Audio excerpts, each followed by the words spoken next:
This is Eureka John, Eureka Street Crypto Hub, broadcasting live at 7:18 a.m. in the morning from Leander, Texas, suburb of Austin, Texas. And it is Wednesday, March 31st, 2021. It is the last day of March. So, yes, we'll see April, and April apparently, historically, looks like a green month, and, hopefully that pattern remains true. If we just go purely based on history, it should be a good month. So, yeah. All right. I have Audius playing. It's my new favorite cryptocurrency, the audio token, and the music platform Audius, which allows artists to upload their music, and it puts it on the blockchain, and people can buy and sell the music and support their favorite artist using the audio token as well. So this is Dimension 404 by Huss. Okay, I just added it to my favorites because I like 80s synthwave type of stuff, retro wave, vaporwave, whatever they want to call it. To me, it's all stuff I grew up with that sounds like that stuff. I grew up in Houston, and there was a bunch of dance clubs, Numbers, etc., Club 6400, Red Square, and all that type of stuff. And I was a little on the young side, but I would sneak out and go to those clubs sometimes, and or at least pretend I was and go stand outside them and stuff like that. And Power Tools was another one. You can just imagine. But anyway, enough of that going down memory lane. I could do that for a while because I got some years on me. Okay, so we have, hold on, let me lower this music here. Okay, alright, so we have the library token that I spoke about yesterday that's in this kind of state of crisis. It's being harassed by the SEC, kind of like a big bully on the playground. And the price has gone down significantly, down to 22 cents. So if you haven't signed that petition, it's on my Twitter feed. There's my Twitter handle. I put a link to it on there. Help these guys out. I'm broadcasting on Theta, but I always upload this to Odyssey. Odyssey is the video platform of the library blockchain. So, go help those guys out and to deal with what's going on here. So, let's get back to the main pricing ranks here. And of course, we'll go through the top 10. We've got Bitcoin at $57,997.18.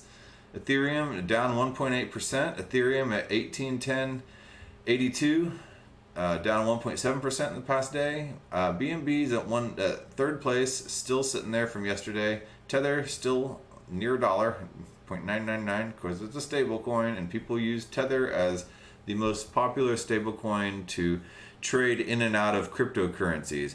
The reason people hold stable coins is so they can buy the dip real quick and then sell the top, or what they think is the top, real quick, and then they'll put the coin, whatever they're selling, back into Theta on their exchange, and then when they see a dip, they'll trade that Tether for the coin of choice. So that's why people use Tether. And USDC is another one, and that's the one that Visa is using on their platform now. If you haven't seen that news, that's been everywhere. Then there's other ones like DAI and let's see here. We got DAI. We have there's a buttload of stable coins. I just can't think of them right now. I'm off the top of my head. So there's TUSD, which is true US dollar. There's the Gemini dollar, GUSD. There's Paxos. So there's a bunch of them. I'm just, it's early. So it's not even that early. It's late because I work from home today, so I got up later. Cardano's in number 5 at $1.19. So it's still hanging in there. When are we going to see some smart contracts for Cardano? Supposedly they say soon, and supposedly there are some big developments happening. So I think we've got an announcement yesterday by Input Output. So I might touch on that in a little bit. Polkadot 36.78, XRP 54 cents. It's gone down 5% in the past 24 hours. Uniswap 27.97. Litecoin's hanging in there, at $191.50. I've been seeing a lot of trash talk about Litecoin online, about how it's a boomer coin, and that the the founder sold all his coins and all that stuff. So I don't know what the deal is with Litecoin. I've never really like seriously looked into it. So Theta Network down at number 10 at 12.22. Theta Network and Chainlink are fighting tooth and nail with Litecoin as well. So it's interesting to see Chainlink actually, well, it went down 3.8% in the past 24 hours, but it did spike up there for a little bit.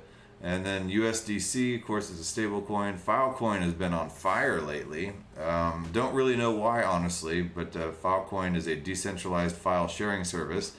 There are a lot of projects that are using Filecoin on the IPFS platform.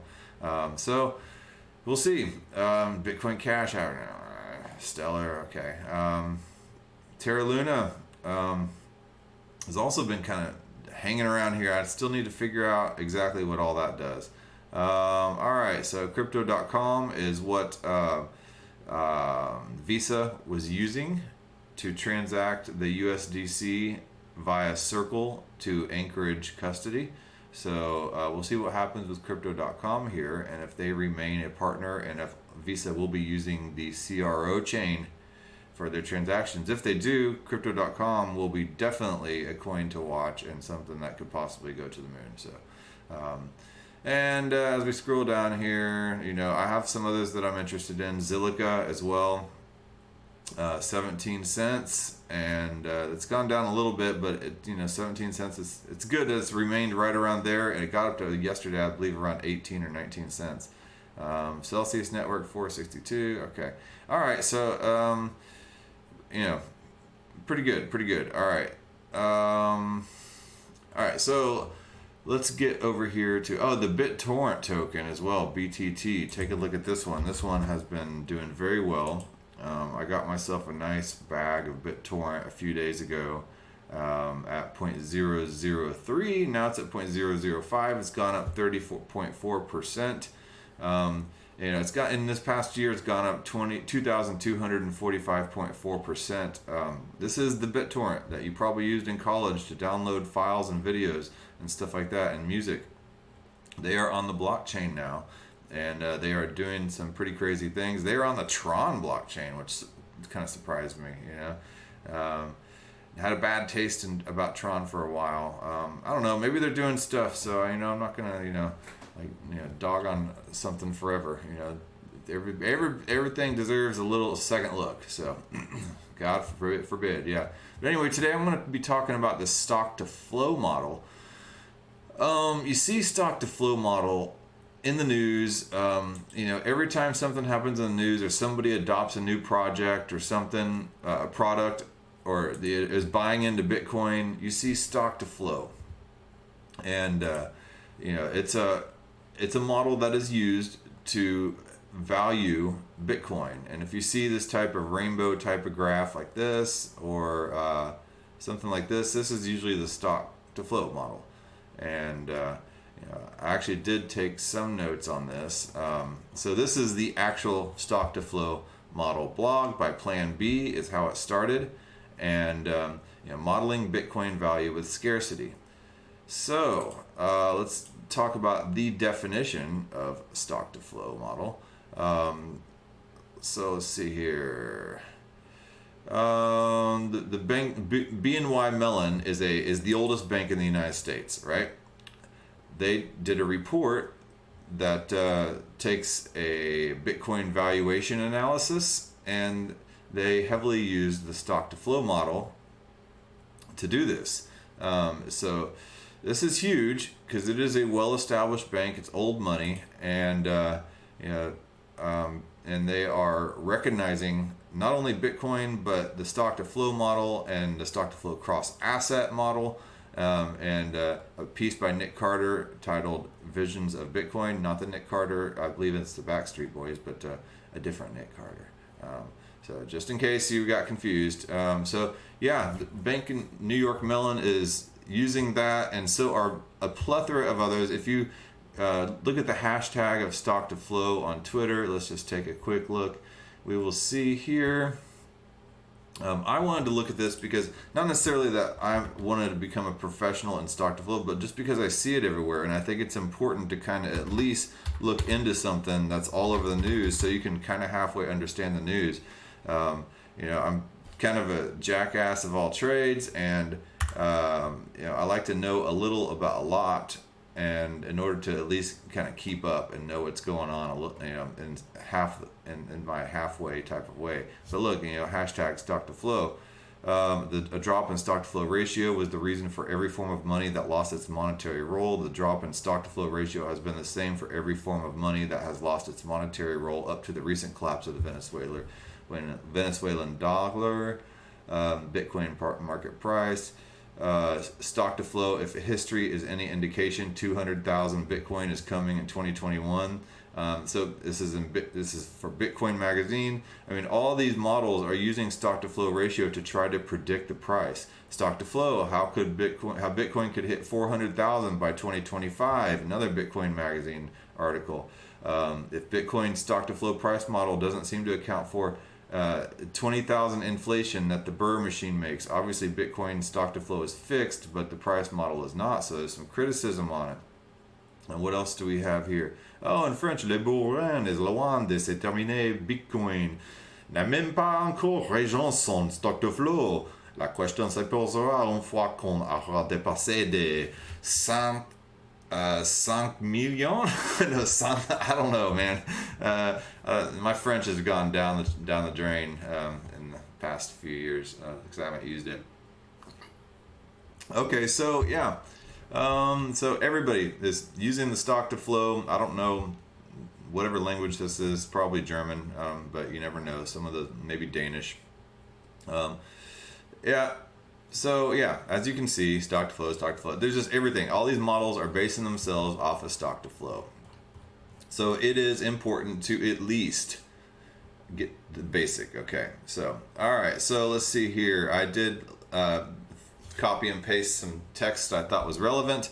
A stock to flow ratio is simply the current stock of a commodity, the total amount currently available, divided by the flow of new production.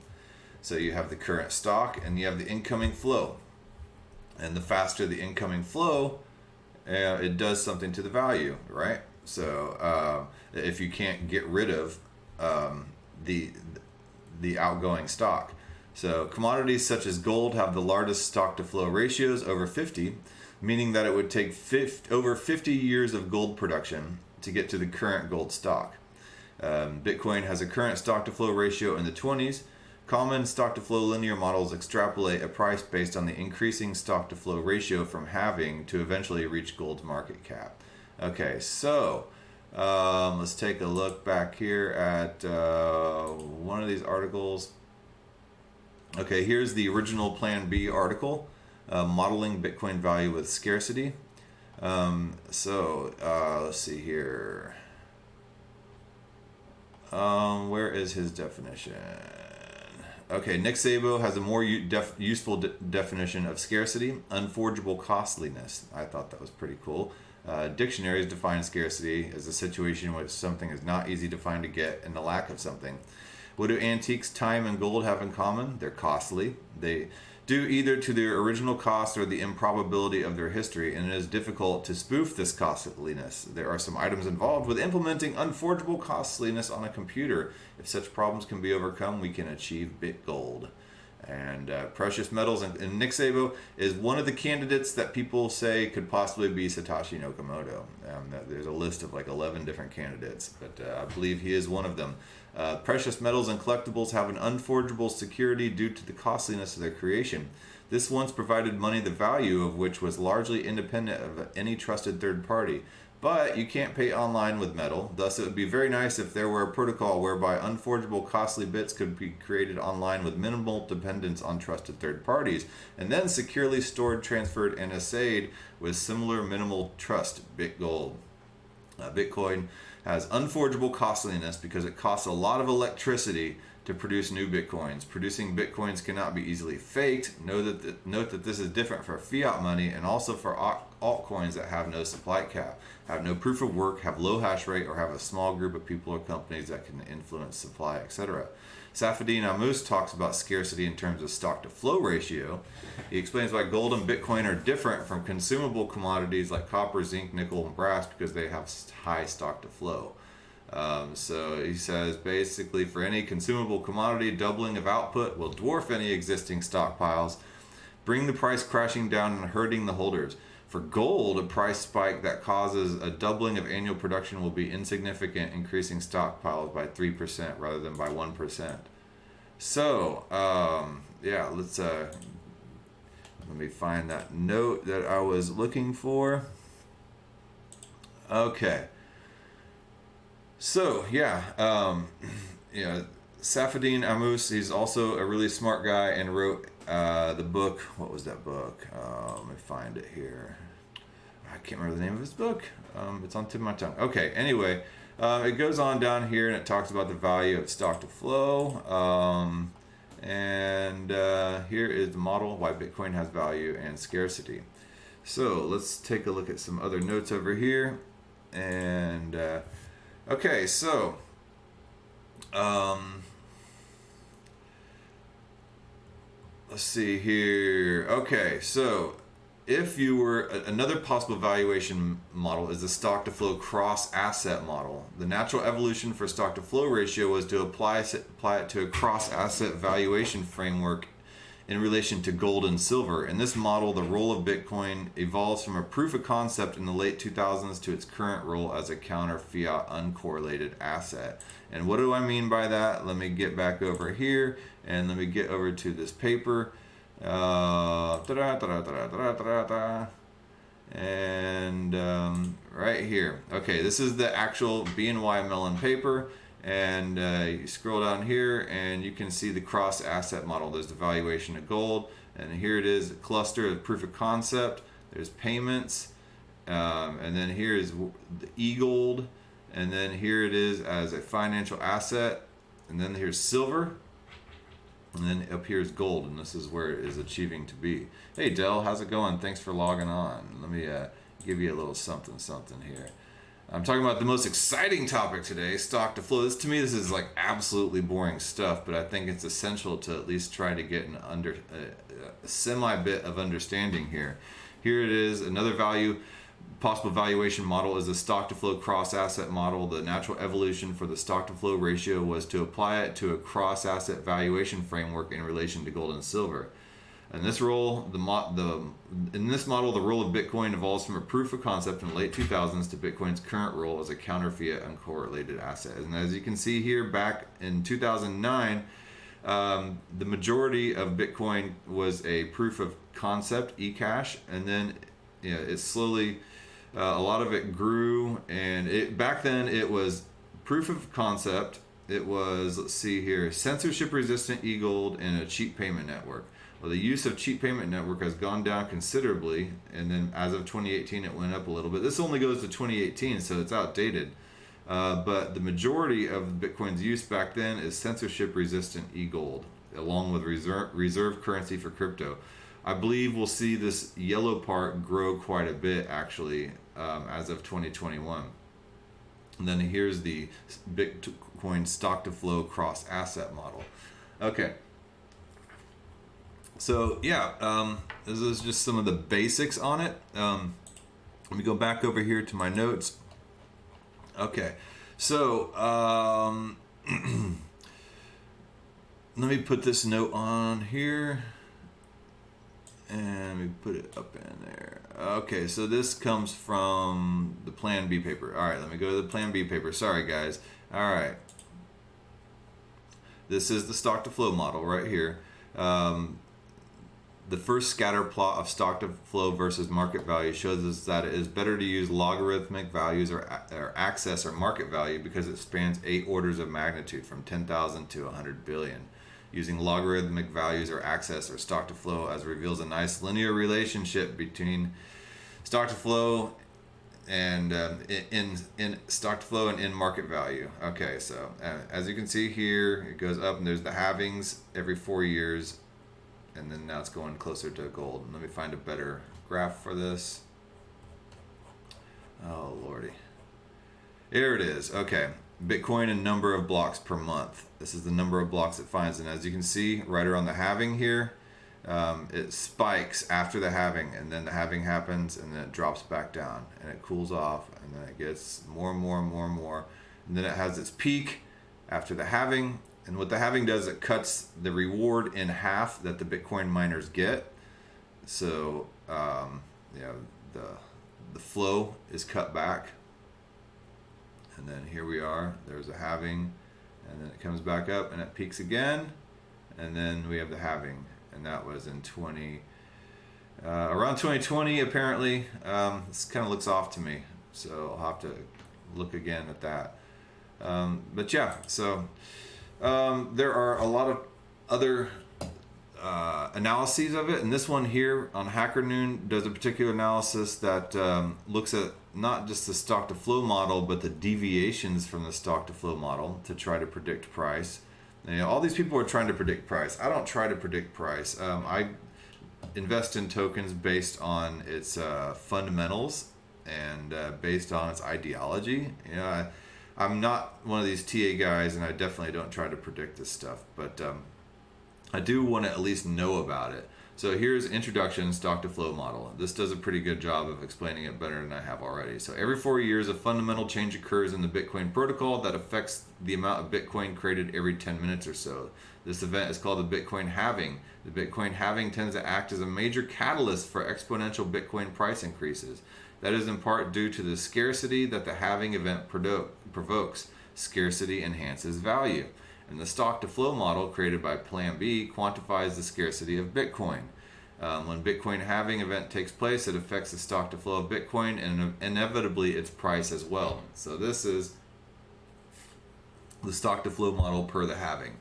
So as you can see here, and it dips right before, okay, so there's the halving, it spikes, it dips, and then it gradually increases. Then there's the halving, it spikes higher, and then it dips. And then there's the halving, it spikes. So as you can see, every halving eliminates the flow. So it increases the stock to flow number, and it's getting closer and closer to gold over time. The stock to flow has been an accurate predictor of Bitcoin's price action over the years. In fact, the price of Bitcoin has followed the stock to flow line for most of its price history. That said, the focus for investors shouldn't necessarily be about Bitcoin's price following the stock to flow line. Instead, the focus be on Bitcoin, how Bitcoin tends to deviate from the stock to flow line.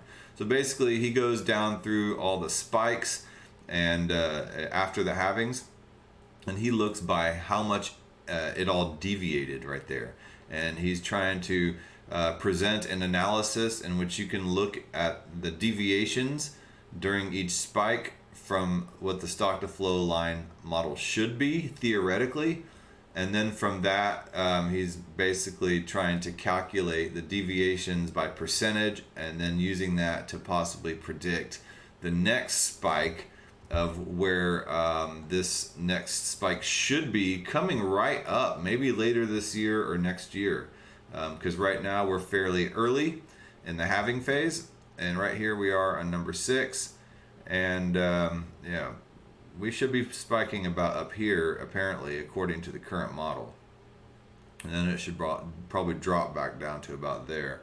So yeah, I don't know. Like I said, I don't do this crap, but I at least want to know what it is, and this is what I'm trying to communicate here. So we are right now loading up for the next moonshot and the next spike here, and then once that hits, it'll dip down significantly, and then it'll gradually rise up until the next halving. So yeah, there's a part 2 coming soon. You got to pay $6.99 a month for it. It's a pretty good article, but I don't think it's that good right now. So because I'm not a topic that I am particularly interested in, but I did want to show it just so I could help contribute to people's understanding of it. So yeah. Anyway, BNY Mellon's on board with it. They do the whole report here. I will link this, and yeah, There's criticisms of it here by Nick Cordero, and his criticism is, let me pull this up. Okay.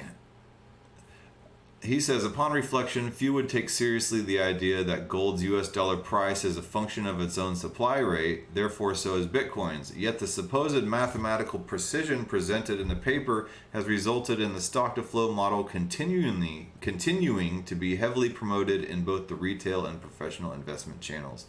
Investors should be highly skeptical of this model, even if they believe Bitcoin is digital gold. The stock-to-flow paper is not proper empirical analysis, but more akin to a marketing piece in which the author is trying to convince readers that Bitcoin is going to be worth a lot more tomorrow. This may or may not turn out true, but it has little to do with Bitcoin's supply schedule. The guy must be great at parties, but he's got a point. He says he talks about chameleon. Stanford professor Paul Pleifterer coined the term chameleons to describe the models that are built upon dubious assumptions that are given more credence than they deserve. An initial evaluation of any model should begin with a critical look at the model's theoretical assumptions, he says. As example, Pleifterer provides the following scenario. Imagine an asset model based on the assumption that there is no uncertainty about any asset's return. No serious person would suggest that the predictions of the model should be subjected to the rigorous empirical testing before rejecting it. The model can be rejected simply on the basis that a critical assumption is contradicted by what we already know to be true. Chameleons are difficult to spot and dispute because they appear to be meaningful. It is only under further scrutiny that you realize they are built upon assumptions that do not map to what we know about the real world. And then he introduces the stock-to-flow model and talks about it. And I read his analysis last time. He said, gold market cap to stock-to-flow is all over the place. And it talks about the linearity of the stock to flow model versus reality, and so I don't know. And then it references how to lie with statistics as well. So I hope this made everything really clear. So at least it kind of gives you a place to start and lets you know that the stock to flow model is something that is out there and that people are heavily using it in their financial decisions and in their analyses to talk about Bitcoin. So before you just go believing everything that they say and their price prediction, and because they base it on the stock to flow model, that's true. At least know that it's out there, it is fallible, and that there is a lot of criticism to it. But that it is also widely used and a helpful tool. So don't discount it completely if you're on the other end of it. So don't look at it all doe-eyed, and don't look at it all squinty-eyed either. Just know that it's out there, know what it is, and when people talk about it, and reference it, don't assume that they are some complete authority just because they mention the buzzword stock to flow. That's my point, and that's why I wanted to cover it, and I think I did at least that. So that being said, I'm going to turn back on the music because I like music, and you guys have a good day, and let's try to forget all about this stock to flow model for today and just enjoy your day and be nice to each other. All right, well, I will talk to you later, and I'll be talking to you tomorrow, actually, because I do this every day since October 24th, 2020, and this is episode 96. So let's see how long we can keep this going. All right, I'm on a roll, y'all. All right, bye. Oops.